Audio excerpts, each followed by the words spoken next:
this is every series I'm in the middle of. And if you're wondering how many this is exactly, we're talking about 58. Not even counting the ones I finished, the 12 I am caught up with, the 44 I've DNF'd, and the 16 I may not finish. Now that's a lot. And for the next 2 weeks, I'll be annihilating this pile. Kind of. I'll be reading 4 exactly, but it's the thought that counts. So buckle up and get ready to finish some book series with me, because it's a series, baby.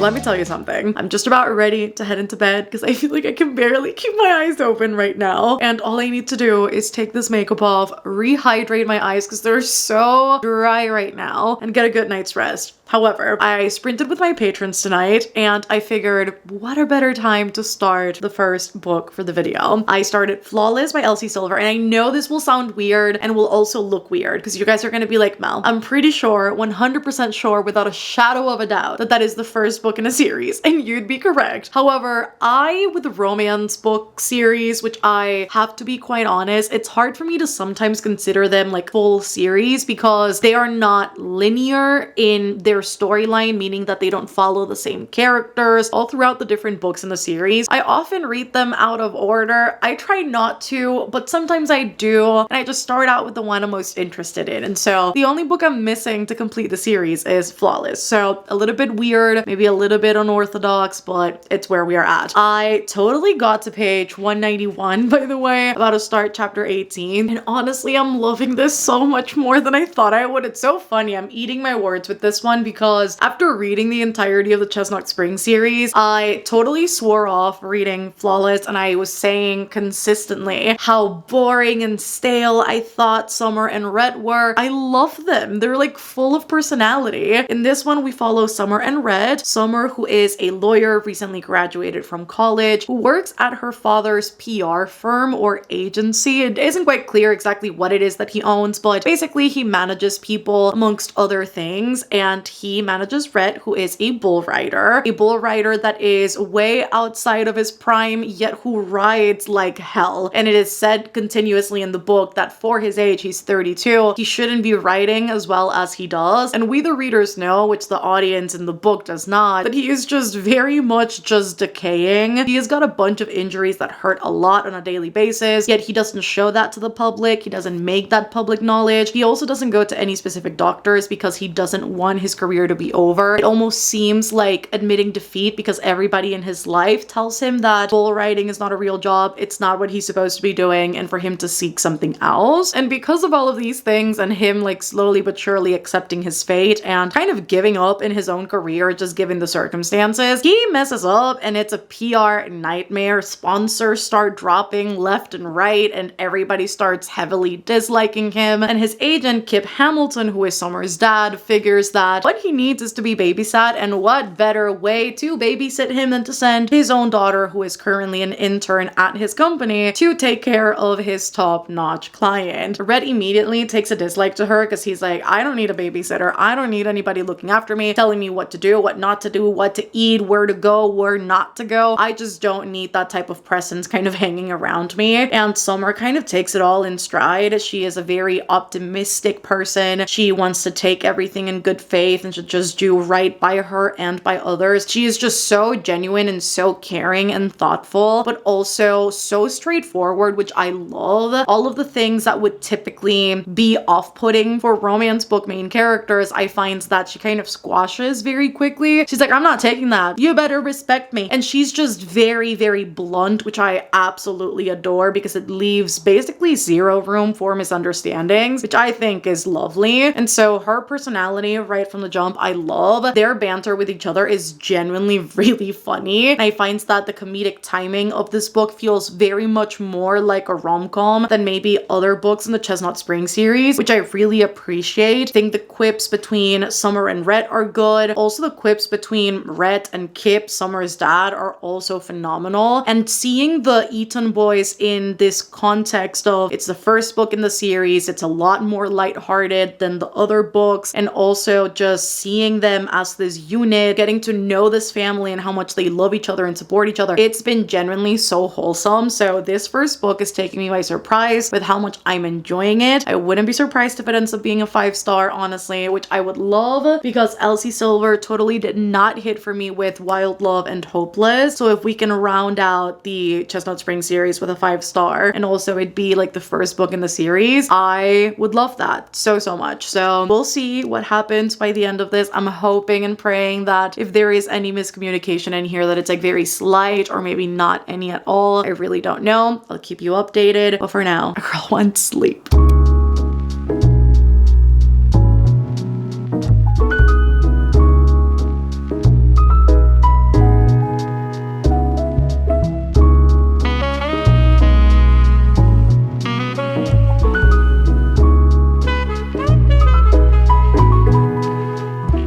Marina, I promise it is on site. What the heck?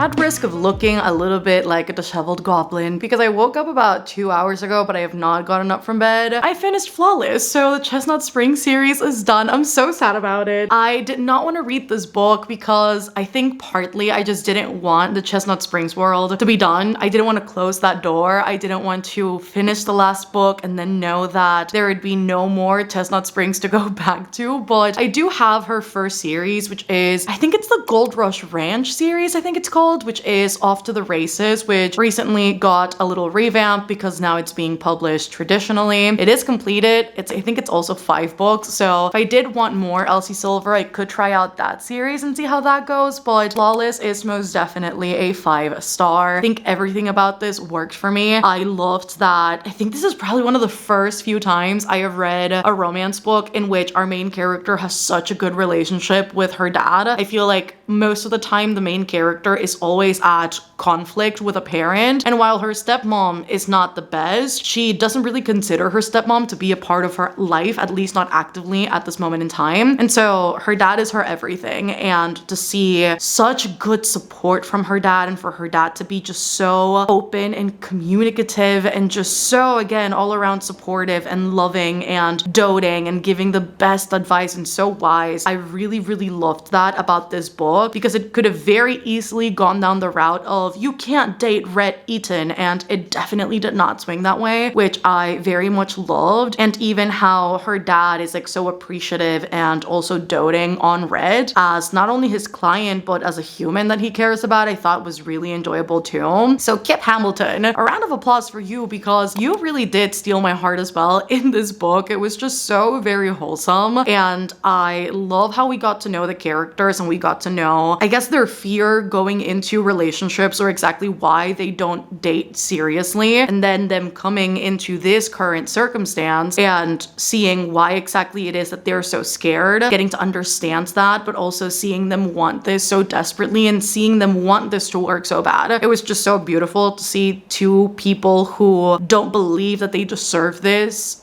get this chance at love. It was just so freaking beautiful, and all of the side characters as always really enriched the story. I found that I really loved all of the Eton family in this one, and it's so funny to see how different characters are portrayed outside of their installments, because of course I've already read the rest of the series, so it's very funny now to see how the characters were introduced, to then see and know who they are really. It was just fascinating, because it definitely is not like wholly representative of how they typically are, and I just love the fact that it's the typical, I'll come across as a little bit of a grumpster, I'll come across as like this very specific archetype. But then when you observe me in my relationship and in private quarters, so very different than the rough exterior. And I find that that's a lot of what encapsulates the Chestnut Spring series, but it's so very good. I loved this a lot. I loved how both of our characters at the end just came into this realization of who they wanted to be and what they wanted to pursue. And they did so not without fear, but they did so very bravely. I think just given the circumstances, this was just so freaking good. I think out of all of the Chestnut Springs books, outside of Heartless, which I also found to have really great comedic timing, this is probably one of the funniest ones because the banter between characters, the text threads were really freaking cool. So Flawless was a win. Did not think that I'd love Summer and Red, but I definitely think they are up there. I think if I had to give a final ranking on the Chestnut Spring series, it'd probably be Heartless, followed by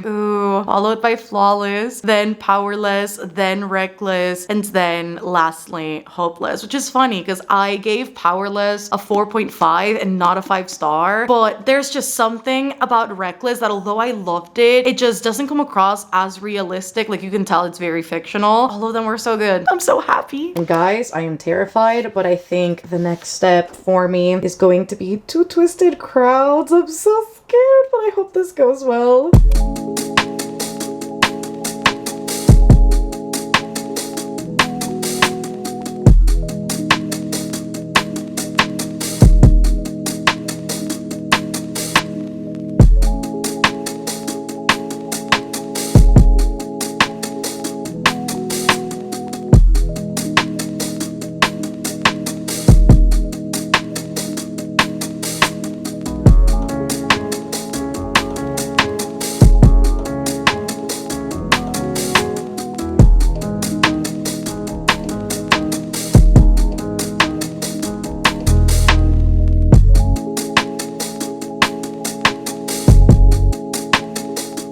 We have started Two Twisted Crowns, friends, our very second series to finish. And oh my god, has this book not been what I expected? But like, it's good. It is slower than I'd like in these first 156 pages, but it's definitely building, I think, towards a really great second half. The Shepherd King duology follows Elspeth, who got infected with a plague when she was younger. And everybody who was infected with said plague would acquire magical powers, and these individuals have been outlawed by the king himself, and they are to be taken care of by his destriers were they to be found. And she has kept alongside her family this huge secret that she got infected, but even the thing her family doesn't know is that she actually does have powers. She's lied to them her entire life, and she said that while she got infected, she didn't get anything in return, except that she does. She's got an ancient mercurial spirit inside her that whispers these riddles and stories that she very much does not understand. And she ends up meeting Ravin, who is the king's nephew, who is also part of his destrier team, which are the ones that reinforce the king's demands. He, alongside many other royals and people in the court, have got this ploy against the king that must remain a secret, but they do need Elspeth's help in order to complete their mission. And that is essentially the plot of the entire duology. We don't really see the end of it in book 1, so it carries out in book 2. And this book is just so good. It's like super dark, gothic, almost feels like a dark fairy tale in all of the best ways. There's literally this tagline that has been repeated time and time again in the second book, which we also see in the first one, but I think given the circumstances of where Elspeth is at in this book, which is the girl, the something else, and the monster they became. I won't say what exactly because it is a spoiler, but I very much enjoyed the nightmare aspects. That's what she calls the monster that lives inside her head. I very much loved that aspect in book 1. I think the uncertainty that comes with it of her not really knowing what it is that lives inside her and not really understanding these cryptic messages that it speaks about all the time, but also it lending its strength, its force, and its magic to Elspeth, which doesn't come without a cost. I loved that in book 1, and we get to see it in a whole new light in book 2, which has been so freaking cool. Her chapters are low-key breaking my heart a bit, but it's just so good to build that tension continuously so that when we get get to, I guess, the climactic point in the book, it's going to be oh so very sweet for the reader. And what I love about this second installment specifically is that we get more than just her POV. I swear that my worst habit is always running out of battery, but as I was saying, I really love that this book has more than just Elspeth's POV, and so we get hers, we get Ravin, who is her love interest, and again, the king's nephew, and then we also see Renelm's point of view. They call him Elm in the book primarily, but he is the prince, and given the circumstances of book 1, like he was important, but he's become an even more important character in book 2, which is why we get his POV, and seeing his interactions with Ione, who is Elspeth's cousin in this book, literally stop it. It is so freaking good. The tension, the banter, the angst between those two. It's kind of giving K-drama where you kind of find yourself rooting for couple number 2, sometimes more than couple 1. It low-key feels a bit like that in this book, but it's so incredible. I just love it so freaking much. It's so good. And although the stakes were already high enough in book 1 because people can't find out about Elspeth, in the second book, it just seems like everything's going to shit so quickly, and I just know it's gonna get worse because so far it's been a slow build up to, again, what I'm sure is going to be like an explosive second half of the book. So I can't wait to get there, but things are already looking rough for all of our characters, which I think is a great way to follow up the first book, especially given the fact that it is a duology, and the way that this book expands on the lore that we saw in book 1 and just the magic system and how everything worked, and even the things that historically, because it's been 500 years since the, I guess, set of events that established this world, it is so interesting to see the characters find out information that they thought to be true that is either misinformation or it's not true at all, because the series of events has been changed continuously historically by people with wrong intentions or people who wanted to cover up very specific things. So it's been really interesting to see the truth of it all come out as it should, and also seeing and hearing more about who the nightmare is inside Elspeth's head and that whole backstory and the lore behind that too.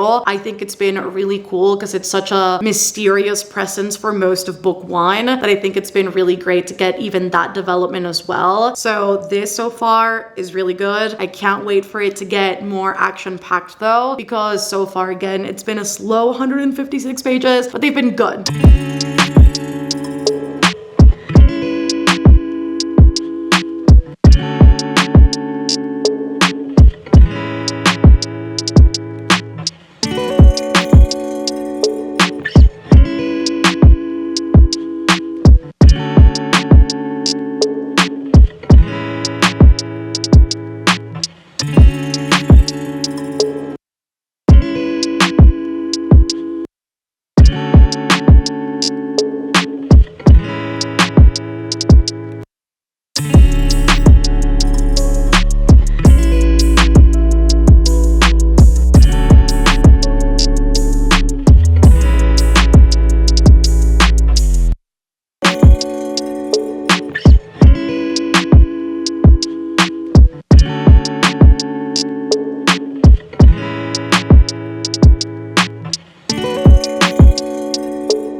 Surprise, because I did not think I was going to cry at the ending, and then I did. I didn't update you at like the middle point of the book or a little bit, you know, a little bit further than that, because I wanted to do 3 updates for this, but I found that the book was very slow. The payoff was amazing though. It's one of those slower books that you're like frustrated as you go along because there are POVs that you like better than others, and there are certain scenes and just character development moments that, again, you'll gravitate more toward. However, when you get to the ending, everything just wraps up in such an amazing way. I also don't know how much this is actually a thing, but parts of this book kind of reminded me a little of Game of Thrones in like the best way possible. There was the mention of a long night, and there was a specific character in here with the very stoic and very riddling monologues. Kind of reminded me of Varys. I don't know if you can see it here in the background, but I've literally been listening to the Game of Thrones soundtrack as I have been reading this book. It was just so freaking good with all of the reveals and all of the twists happening. It's funny because one of the twists towards the end of of the book, to me was very obvious from like the midway point in One Dark Window, the first book, and to see it play such a huge role in this second book as a reveal and a plot twist was just so funny to me, because I was like, wait, haven't we like known this for like 600 pages now? But I really did enjoy how everything came to be. I stand by the fact that this is probably one of the most unique magic systems I have ever seen. It's just so refreshing to see something this its own. The fact that the magic is all to do with nature and specific trees and talking to trees, and just that whole element of the book I just absolutely loved. And then you've got the Providence cards, which is tarot card magic. But something that I also stand by, which I mentioned I think in my wrap up, is that what's so cool about this is that anybody can use them. So it's not limited to like specific special individuals. No, if you dare to wield it and if you're willing to pay the price for what you are wielding, then go at it, like be my guest. And so I love that it's not a special thing for special people. So essentially everybody in the story has a really important role that plunges the story forward, which is something that I deeply loved about this. The characters just got more complex and more dynamic the more you went along, and I loved hearing more and getting to know characters more than we did in book one. Characters like Elm and Ione, who played such a big role in the second one. I wasn't expecting myself to enjoy Elm's chapters as much as I did, but I often, because Raven and Elspeth's chapters were so slow and they kind of drag out at times, I was so very excited to get to Elm's POV and his chapters, because they seemed so much more tense and action-packed and just so crazy and out there that I absolutely loved all of it. This was just such a perfect duology, and I rarely find myself saying that. Rachel Gillig really managed to make such a consistent in tone, in aesthetic, in its characters development and everything, such a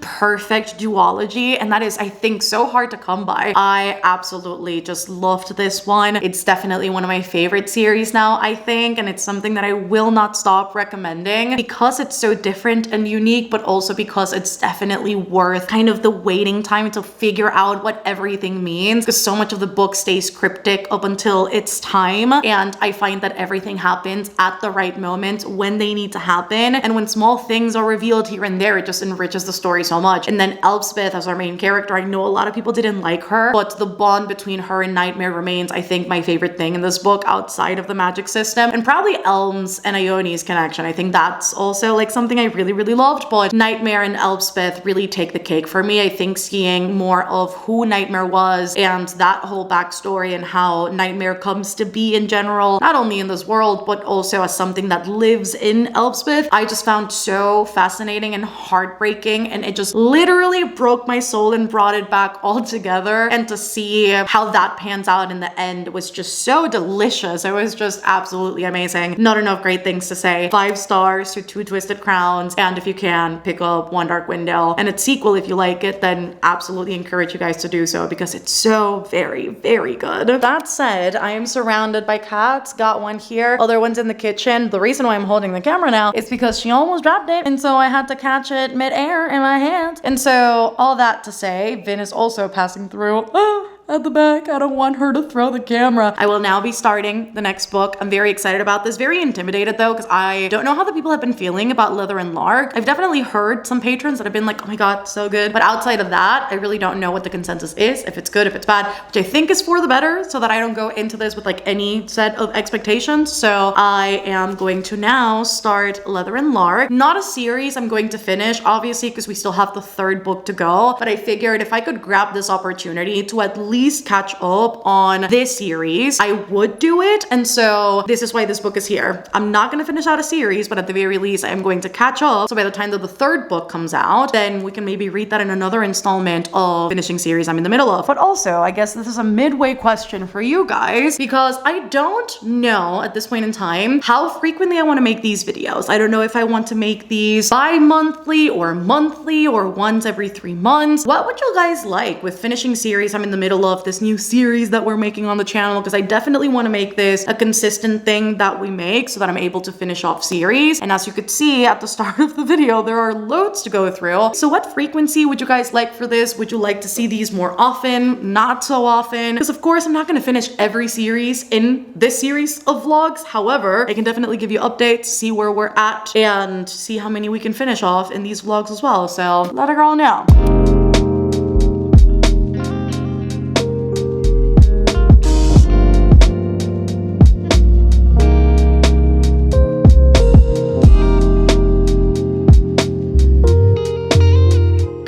it is such a hot day here. It is genuinely ridiculous. I am sweating balls at the moment. I am not used to it being so sunny during this time of year, because typically around this time of year it's like super gloomy and rainy, which means that it's not so hot. But today it's an infernal day. Literally the flames of hell are here and present. That said though, do have an update on Leather and Lark by Bryn Weaver. I started this yesterday and I am 184 pages in. I am about to head out to the hospital though with my granddad because he has got a cardiologist appointment because of the cancer treatment, and so I will be there as moral support. I will be taking the book with me to make more progress there, and likely when we go out to lunch afterwards. However, 184 pages in, I am kind of conflicted with this book. I did think about DNFing it at some point, and I'm plowing through in the hopes that it gets better just because I enjoyed book one so much. But at this point in time, I am not really loving Leather and Lark, which I am very bummed to say. I think it is missing the spark and the charm that book one had, and even in the way that it flows, which is somewhat similar at the beginning to book one, it goes about it in such a completely different way that kind of takes away from what made book one so good, and it makes the journey even more frustrating for me as a reader. So in the second book, we follow Lark and Lachlan, who are the best friend and brother respectively of the main characters in book one. Lark is a serial killer and she is out on this vendetta because of something she experienced while she was in art school in order to exact her revenge and her punishment on people similar to the person that she had an incident with and who essentially changed her life back when she was in college. And then Lachlan is a contract killer. So both of these people are very well versed in this world, in this universe, very similar to the main two characters in Butcher and Blackbird. The main difference is that in Leather and Lark, we have got a hate to love dynamic, which involves a fake marriage trope, which kind of comes about because of Lark's family. And she figures in order to protect the people that she loves and cherishes, she will have to convene in this fake marriage with Lachlan. And Lachlan figures the same because there is the same amount of danger for the people he cares about. And so this is like their misguided, in a way to make sure that they are protecting the people they love. And they do so whilst really hating each other. What I thought was so charming about book one and what I think worked so well for me is that the introduction, when we get to know the characters for the first time, is so funny, so comedic, and then you have these time jumps at the beginning of book one because the two main characters figure out a dynamic for them to meet consistently once a year. It's the fact that in between those year-long time jumps or even 6-month time jumps, we get to see them become friends. We get to see them text and chat and talk and bond, miss each other. It builds the angst, it builds the chemistry. We don't see any of that at the start of this book, which is very freaking frustrating because Bryn Weaver, I know, I have seen it, is so good at the time jumps and is so good at building that chemistry and that tension and that angst between the characters. For there to be none of that present in here, a very frustrating journey. The way the meetup comes about in this book is that Lark is off in her expeditions to off people and she ends up having to call cleanup services, and that is where Lachlan comes in, and he immediately misjudges her and he assumes right from the jump that she is a very privileged, bratty, entitled girl who just assumes that everybody will clean up her messes for her and that she never takes care of her own stuff, which I will say, like, the assumption is half right, half wrong, and that immediately sets off the tone of, you know what, fuck you, budget Batman. And I found that especially funny, maybe not in the greatest way, because then they meet again, because when they meet for the first time, they have like disguises on. So when they meet again for the second time, they are Lachlan and Lark, regular everyday people, and they're like, oh, you're like super hot, let's kiss, let's have the banter and the chemistry and the conversation, and that meetup was amazing. And then when they figure out who each other really is, then they go right back into hating each other and hating each other with a passion. And half of it doesn't really make a whole lot of sense to me, if I'm being quite honest. And I think because it is such a spiteful and such a hateful and such an antagonizing dynamic between the two of them, it really doesn't allow for the chemistry to come through, which I know is probably hidden in there, but it dims it down so much that for me, it doesn't feel like they've got chemistry at all. And whenever they're talking to each other, I don't feel like it's flowing well. I don't think the connection's believable. And almost 200 pages in, I cannot see where the turning point is going to be for me to go, oh shit, I understand why they like each other. I understand where the chemistry comes from, and I understand why we've gotten to this point of potential love in the future, because they've gotten to know each other and they know like the intimate details of each other's lives. I don't not see that at the moment. And not only do I not see that at the moment, but I think what's also missing from this book, massively so, is seeing these characters outside of the context of offing other people, which I think is what made book 1 so strangely wholesome, is that we got to see Rowan in his restaurant working his actual regular job. And in this one, we know that Lark is a musician and that Lachlan has got a leather shop, a very renowned one at that. However, aside from seeing Lark strum a guitar 2 times, we don't really see her in her element being a musician for the first 200 pages basically. And it makes it extra hard, I think, for me to understand who these people are aside from what they do with the serial killing or contract killing. And again, it makes it a little bit harder to connect with them because they don't feel real at this point in time. And also the banter and the dialogue in this one feels so forced sometimes and campy to the point where it's just so ridiculous that I'm reading it and I'm like, what is it that I am reading? It kind of reminds me of the parts I did not enjoy of They Never Learn and the Mindfuck series, specifically with poorly written dialogue, so I'm struggling a bit with this one. I don't have many good things to say, evidently, but I am hoping that in the second half of the book, it kicks up, it starts getting a bit better, because so far it's not looking so good, and I was hoping that this would bode a lot better.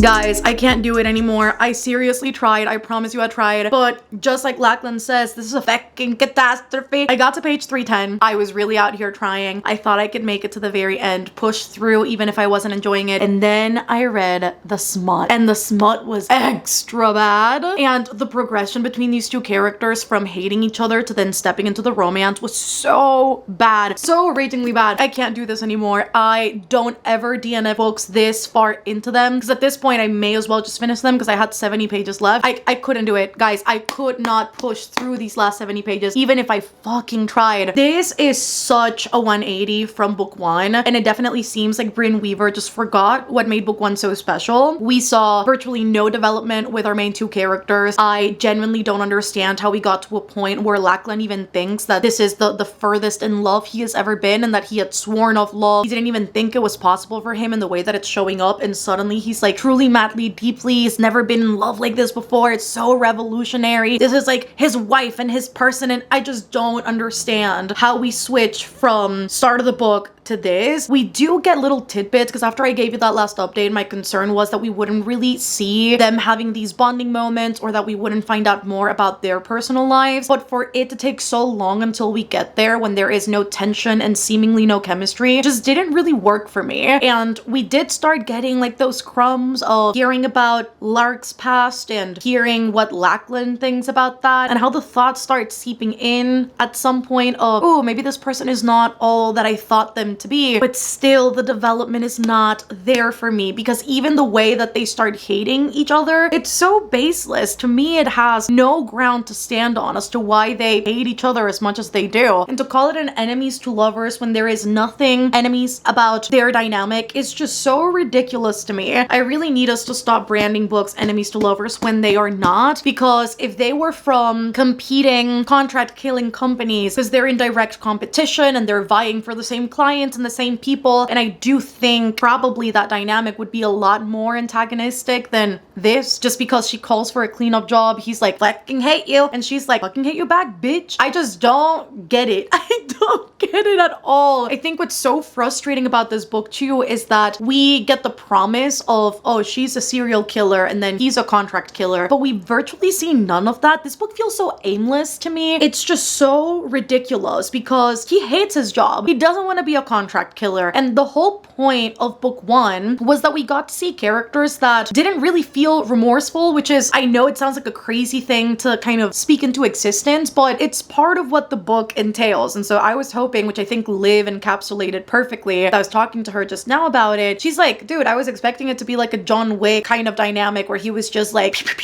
out on everybody. And that's what I was expecting too. I was like fully expecting this man to be like a killing machine and for him to be like really, you know, talented, I guess, if we can say that, at his job, and for him to just really embrace it all. But rather it's something that he is forced to do.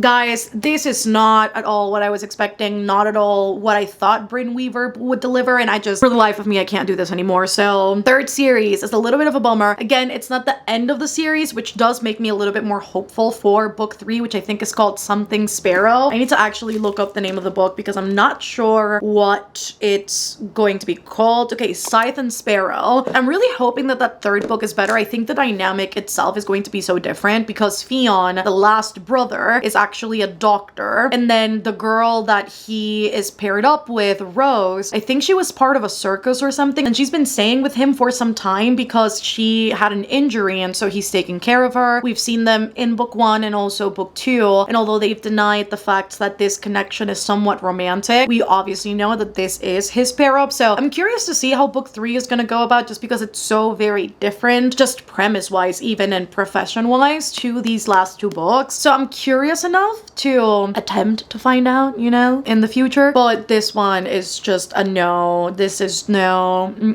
So I guess we can say I'm caught up now, but it's a DNF. I can't subject myself to this. I've DNF'd books for less. I'm not doing this.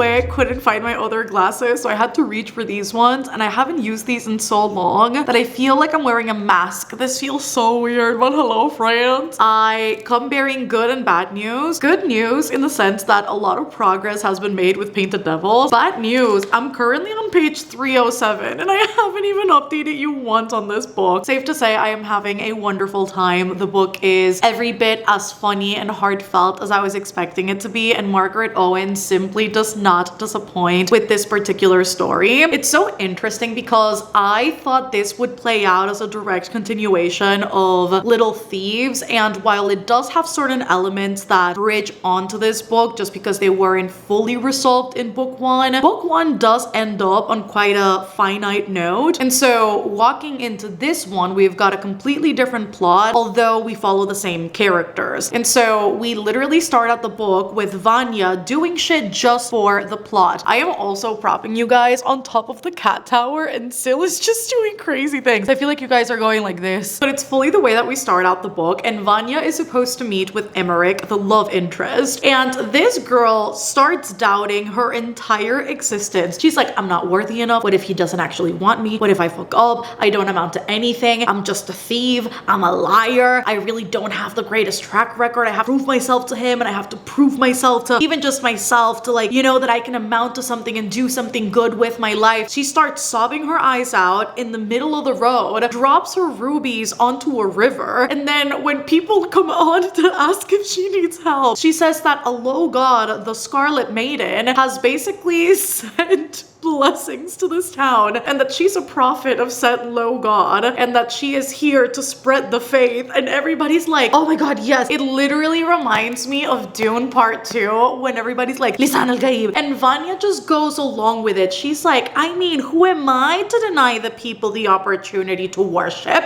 Who am I to deny the people the opportunity to reestablish their faith? Who am I to deny myself the opportunity to do this for the plot and to also just give the people what they want? And so because she fully goes along with this for months. And then Emmerich gets to this town to perform an investigation about this low god to figure out who this god is because it's not on record. And he just finds Vanya just preaching to the people. And Emmerich's like, what the fuck is happening? And that is literally the setup of the book. The conflict itself centers around the fact that the Scarlet Maiden needs a sacrifice to ward off a hound that is super bloodthirsty. And so in order to really build up her magic again, because she's been laying dormant for years now, she needs a virginal sacrifice. And you know who that virginal sacrifice is gonna be? Emmerich, our other queer king. And I simply could not stand it because it's the way that this low god looks at Emmerich, and this god goes, that one, the virginal simp, I want it. And they really do try to figure out another alternative, and they figure out that if the Scarlet Maiden gets the blood of 7 brothers, then they can trade out one for the other. But there is the condition of Emmerich having to lose his innocence, if you will, in order for him to no longer be a servant of the maiden. And I just love the ridiculous setup mixed in with the comedy, mixed in with the very heartfelt conversations that we're having still, because although all of these things are happening literally just for the plot, just for the shits and giggles, I love that we really are exploring Vanya as a main character and exactly why she is so insecure in friendships and in relationships. And it really kind of boils down to the fact that she has never felt wanted. She has been abandoned several times in her life, and she is always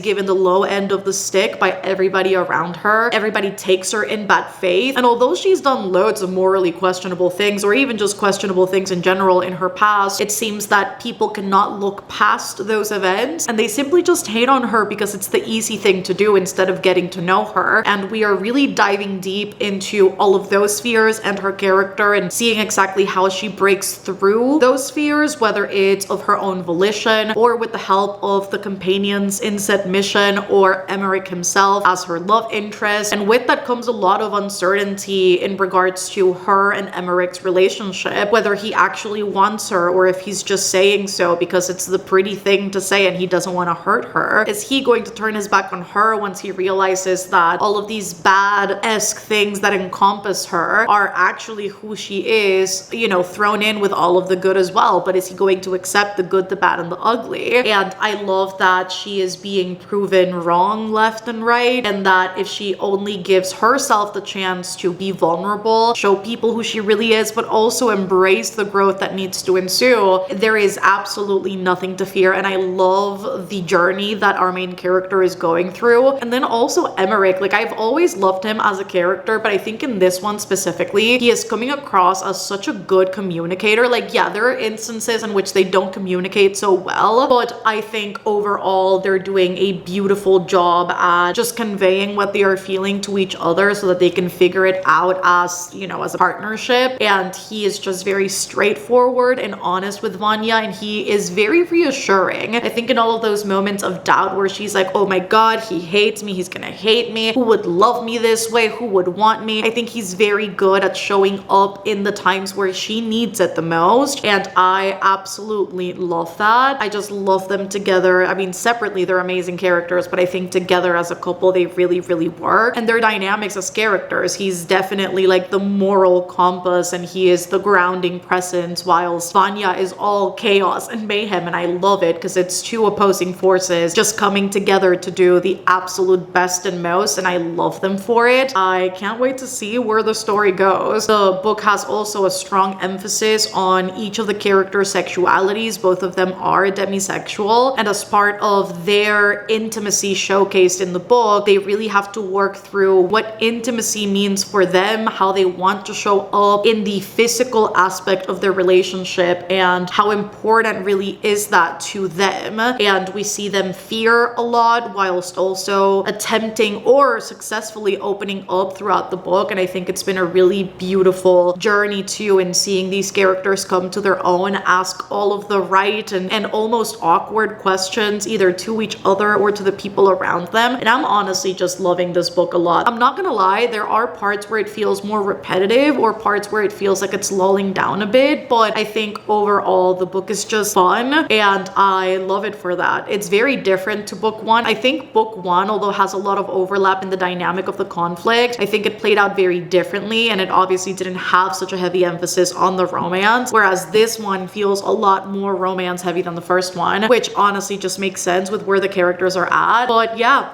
I'm really loving this. I am going to attempt to finish this tomorrow, but also I want to show you a quote. I've been reading this digitally, by the way, because my carpal has been acting up as of recent. I'm not braced up right now because I was braced up all day. So I'm letting the wrist just breathe a little bit, but I'll put it right back when I'm going to bed because it's literally been pounding. It's been so bad. But I have a quote that I underlined under no context whatsoever. I think I understand now why they say you fall in love, because I don't think I could climb out of this feeling even if I wanted to. What a beautiful trap I have built for myself. What a horror. What a delight to find I have been caught. I love them so much. Your Honor, I love them.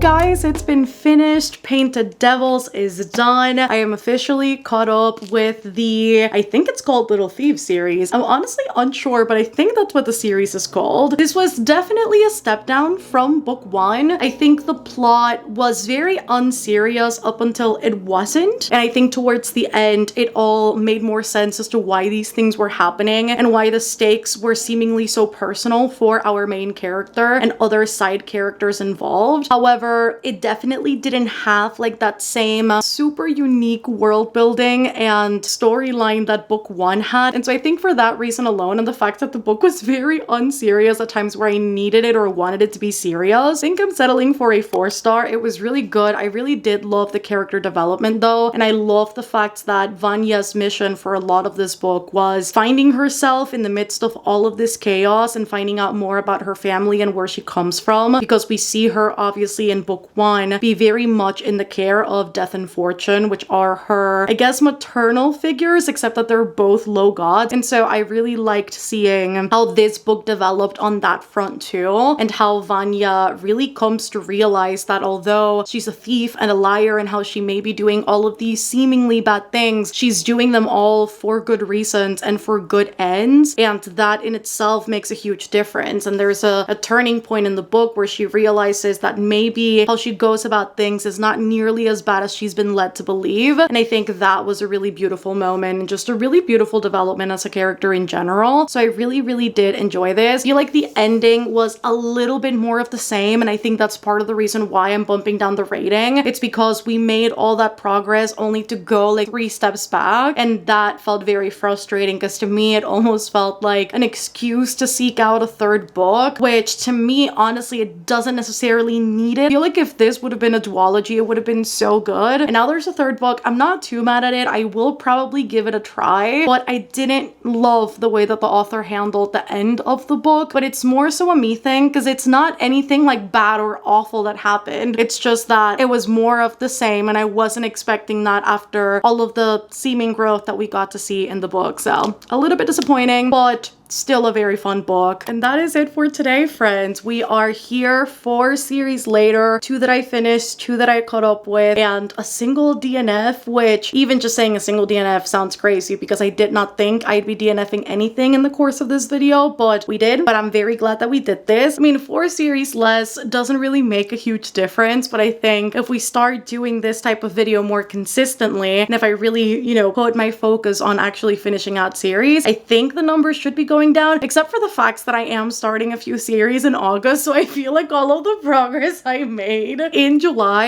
is now being annulled a little bit by what I'm doing in August, but hopefully all in due fun, it's gonna be okay. And I'm sure when we reconvene for finishing series I'm in the middle of, I am sure I'll come in bearing updates of further things I've taken off the list in DNF or series that I do not wish to continue. So we will see how it all goes, but this in itself, friends, is huge progress. So I hope that you guys enjoyed this one. If you did, don't forget to give it a thumbs up down below. Comment down below, how are you with your series? Do you also struggle to finish them? Are you holding on to characters? Or are you simply just not minding the fact that you've got so many series ongoing? Let a girl know all of that down in the comments. Have you read any of the series that I read in this video? And also, if you see any series on my series tracker that you're like, Mel, you need to finish this series, please expedite. Or if there's a specific series you'd love to see progress with or finished in the next installment of the series, to let a girl know down in the comments, because I'd love to see what you guys are looking forward to seeing or hearing opinions wise. And if you reach the very end of the video, let us leave, I'm trying to think, let's leave some horse emojis. Now I know Flawless is all about like bull riding, but let's leave some horse emojis down below in honor of the Chestnut Spring series. Don't forget to subscribe if you haven't done so already for more content like this. And if you guys would like to support the channel further, Patreon is always linked down below. You'll get tons of live shows, from sprints to cozy game nights to movie nights to readathons. We have got a month-long readathon happening right now in August, so if you don't want to miss that, you're still in time to join. So that will be linked at the top of my description alongside the rest of my socials in case you guys want to see any of those. I love you all so much, and I will see you